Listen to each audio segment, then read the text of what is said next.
Everyone, কেমন আছো সবাই? আশা করি ভালো আছো, সুস্থ আছো। আমার চ্যানেলের নতুন একটি ভিডিওতে সবাইকে ওয়েলকাম। আজ হচ্ছে শনিবার, এখন বাজে দুপুর 2টো। সবাইকে সঙ্গে নিয়ে সাথে নিয়ে আমি ভিডিওটা স্টার্ট করছি।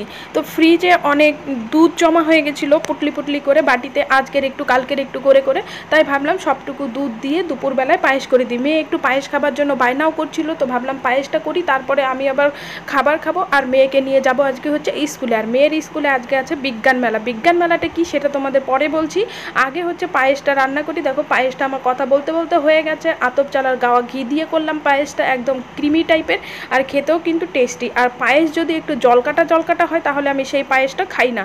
পায়েস একটু ক্রিম টাইপের হবে, সেই পায়েসটা যেন দেখেই ভক্তি আসে, তাহলে খাবার রুচিটা ভালো আসে। তো যাই হোক, মেয়ে বললো আমাকে থালার মধ্যে দাও, আমি থালার মধ্যে তাড়াতাড়ি ঠান্ডা হবে তারপরে খাবো। তো মেয়ে খেয়ে তারপরে হচ্ছে জিজ্ঞাসা করলাম কেমন হয়েছে। মেয়ে মাথা নাড়াচ্ছে আর বলছে খুব ভালো হয়েছে। বলছে চলো আমি একবার বার্থডের মতো করি। আর আমি পায়েসের মধ্যে তেজপাতা দিচ্ছি এই কারণে যে তেজপাতা দিলে না পায়েসের মধ্যে একটা সুন্দর সেন্ট আসে, তো যার কারণে। আর মেয়ে তেজপাতাটা নিয়ে মাছের মতন চাটাচাটি করছে। তো যাই হোক, আর এগুলো শাক কি তোমরা চেনো? এগুলো হচ্ছে খারকোল শাক। খারকোল শাক কিন্তু অনেক গুণ, যেমন বুদ্ধি ভালো হয় তেমন রক্তগুলো পরিষ্কার করে। তো যাই হোক, আমার মাছের তরকারি দিয়ে মাছের তরকারি দিয়ে আর খেতে ইচ্ছা করলো না, যার কারণে আমি বাড়ির বাইরে সামনেই হচ্ছে খারকোল শাক হয়েছে, তো সেই শাকগুলোকে আমি তুলে নিয়ে আসলাম। নিয়ে আসার পর সেই শাকগুলোকে ধুয়ে পরিষ্কার করে নিলাম, আর হচ্ছে আমার মেশিনটাকেও এখানে পেতে দিচ্ছি।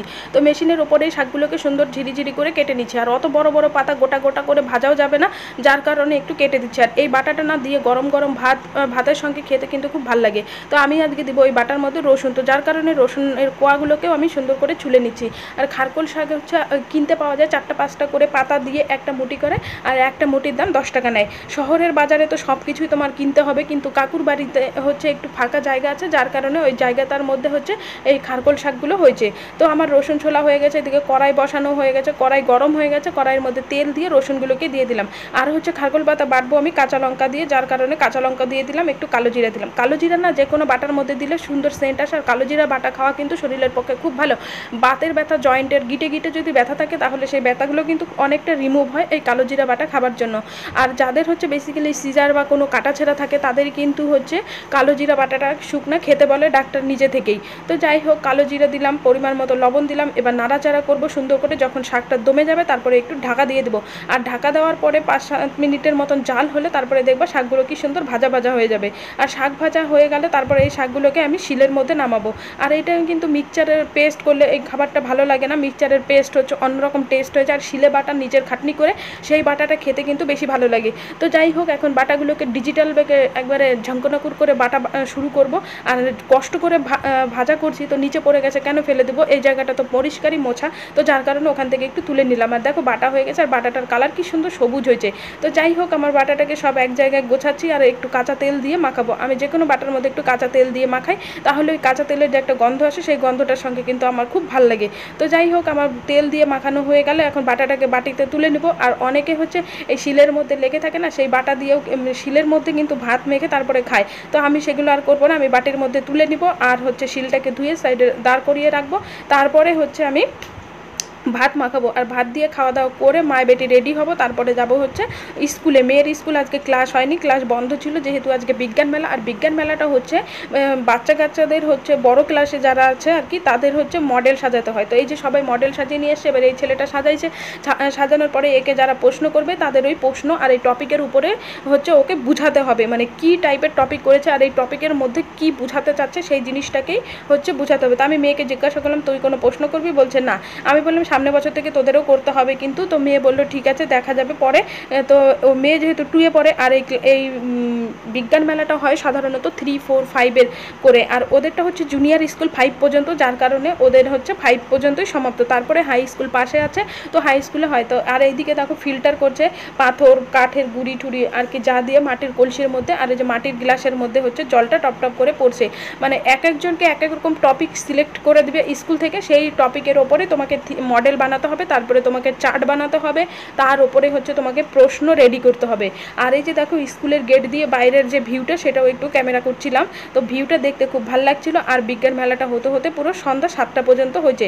আর এই দাদাভাইটা হচ্ছে আমার মেয়ের সঙ্গে আর্ট শেখে, তো ওই দাদাভাই হচ্ছে অগ্নেয়গিরি মানে পরিবেশের ওপর হচ্ছে টপিক করছে, তো সেই টপিকটাকেই ও বোঝাচ্ছে। এবার এই টপিকগুলো দেখার পর যাদেরগুলো ভালো লাগবে তাদের হচ্ছে নাম আর সাইডে হচ্ছে ফিডব্যাকগুলো কেমন হয়েছে সেগুলো তোমরা লিখতে পারো। এই বেসিসে তারপরে হচ্ছে রেজাল্ট হয়। যারা ফার্স্ট সেকেন্ড থার্ড হয় তাদের হচ্ছে প্রাইজ দেওয়া হয়। যারা এখানে পারে তারা আবার হচ্ছে যত প্রাইমারিগুলো স্কুলগুলো আছে মানে জুনিয়র স্কুলগুলো, সেই স্কুলগুলোতে থেকে আবার হচ্ছে হাই স্কুলগুলোতে এই মডেলের মানে বিজ্ঞান মেলা হয়। তারপর সেখান থেকে যদি ফার্স্ট হতে পারে তাহলে শিলিগুড়ি থেকে আরও উড়িষ্যা মানে অনেক বড় বড় জায়গায় নিয়ে যাওয়া হয়। বিজ্ঞান মেলাটা বেশ ভালো, এটা হচ্ছে পড়াশোনার বিষয় ভিত্তিকের উপর করেই গড়ে মানে তোলে। আর এত পরিমাণে গরম আর এত পরিমাণে লোকের গ্যাদারিং যে ওখানে মনে হচ্ছে আমি ঘামে নাকানি চুবানি খেয়ে গেছি। তো যাই হোক কোনো রকম করে ওখান থেকে দেখে তারপরে বের হলাম। আর ওইদিকে হচ্ছে সামনে স্কুলের নিচে হচ্ছে ওখানে মঞ্চ করেছে, সেখানে হচ্ছে প্রাইজ দেওয়া হবে। আর পাট কত মানুষ বানাইছে, তারপর সেগুলোকে আবার কাটিং, এদেরটা হচ্ছে মনে হয় ট্রাফিক সিগন্যালের উপরে।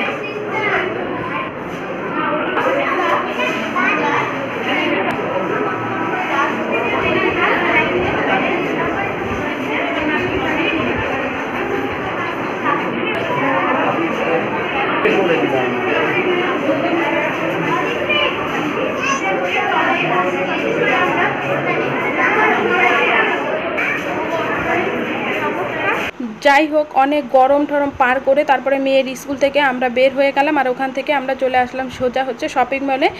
বর এর আগে একদিন এসেছিলো, তো এসে নিয়ে দেখছে যে এখানে নাকি সুতি কটনের খুব ভালো ভালো জামা সেল করছে, তো বলছে চলো স্কুল যাবার জন্য ওই জামাগুলো খুব ভালো হবে নিয়ে আসি। এবার এসে নিয়ে হচ্ছে জামা শার্টগুলোকে দেখছে, দেখার পরে দেখছে হাঁপাতা, বলছে এত রোদের মধ্যে হাঁপাতা পরে যাওয়া অসম্ভব, এগুলো নিব না। তো মেয়ে বলছে যে পাপা নিচে দেখুক, আমরা উপরে চলো যেখানে বাচ্চাদের জামা কাপড় আছে সেখানে। তো মেয়ে ফাইনালি সেই উপরে চলে আসলো। আর এসে নিয়ে দেখো ডিরেক্ট নিজের জন্য হচ্ছে পছন্দ করছে। আমি যে পিছনে আছি তারপরে কোনো কিছু পাত্তাই দিচ্ছে না, ও নিজের মতো করে পছন্দ করছে, এটা দেখাচ্ছে। আর বলছে কেমন লাগছে, আমি বলছি একটুও ভালো না, কালার কম্বিনেশনটাও ভালো লাগছিল না আমার, আর কার্টুনটার মধ্যে কোনো ছাপা নেই। এবার দুটো বের করলে এর মধ্যে কোনটা ভালো লাগছে, আমি বলছি একটাও ভালো লাগছে না, কি নিলাম না নিলাম সেগুলো হচ্ছে পরের ইতিহাস। তো যাই হোক আমরা এখন শপিং মল থেকে বের হয়ে যাব।